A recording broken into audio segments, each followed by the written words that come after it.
A 12% decrease in your metabolism. That is a lot, and that adds up, right?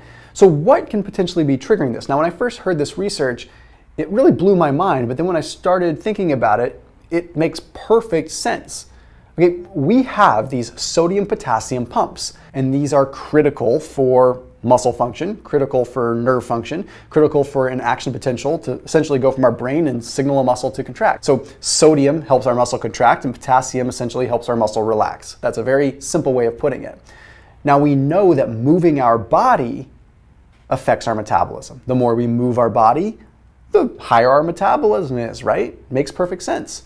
Well, let's dive in because this is very, very interesting. After today's video, there is a 30% off discount link for Thrive Market.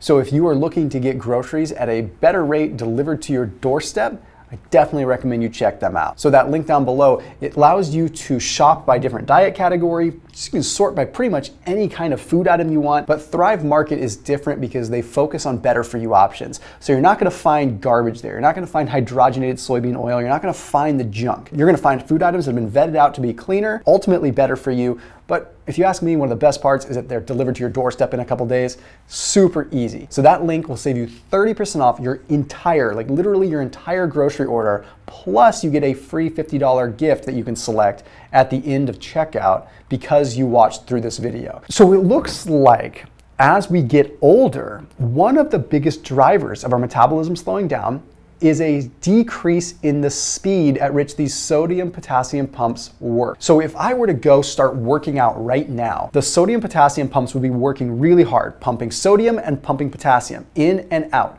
to ultimately trigger this muscle contraction, an electrical signal, okay? So sodium helps contract, potassium helps it relax. Think of it like that. So we've seen in research now that these sodium-potassium pumps decrease in speed by 18%. They become 18% slower. Now, when researchers took a look at this 18%, they said, okay, well, how does this equate to actual metabolic rate? And that's how they come up with, okay, about a 12% decrease in metabolic rate associated simply by our sodium-potassium pumps not moving fast enough. Now, when you adjust for muscle mass, this equates to about 100 calories fewer being burned per day. So by the time your sodium potassium pumps have slowed down, you're burning 100 calories less than you were before.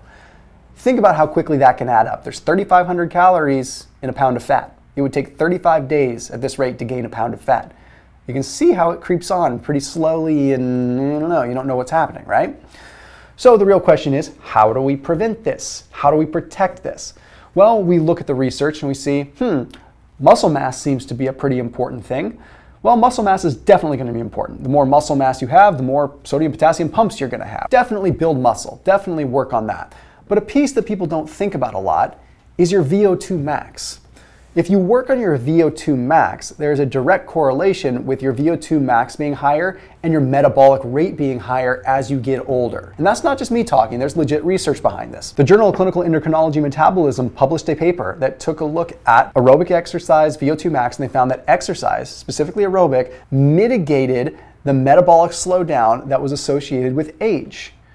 Okay, now they found that that was direct line item correlated to VO2 max. The higher the VO2 max, the less metabolic slowdown. So we find that aerobic capacity plays a role. So that means the more that you can work towards improving your aerobic capacity, not just doing basic cardio, but actually pushing the envelope and getting yourself to that aerobic threshold, getting yourself all the way to you're at your aerobic capacity and starting to go anaerobic, that's the kind of stuff you need to do to maintain your metabolism. You know what the bad news is? That's the hard work.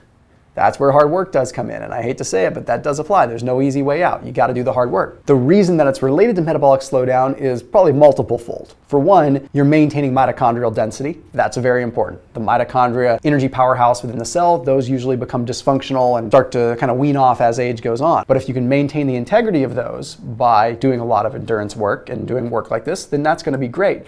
But you're also maintaining the sodium-potassium pumps. Think about those sodium pumps as like fuel injectors. Those fuel injectors eventually get older, right? And in a car, and you gotta change them out eventually. But with sodium-potassium pumps, not necessarily injectors, but they're these pumps, and they slow down because maybe they're not as good at receiving a signal, they don't pump as much. But if you maintain them, you're going to maintain them better and they're going to continue to do their job. Just like with a fuel injector, if you were to let your gas tank get super low and then just kind of not drive all the time and it collects gunk, you'll clog your injectors and you got to run some of that seafoam stuff through it and actually get it to clear out. Same kind of stuff with your sodium-potassium pump. Keep them pumping, keep them working, and you might not lose that 12% in your metabolism. So it's a pretty important rule and something that's very, very eye-opening in terms of what is triggering our metabolic slowdown. I'll see you tomorrow.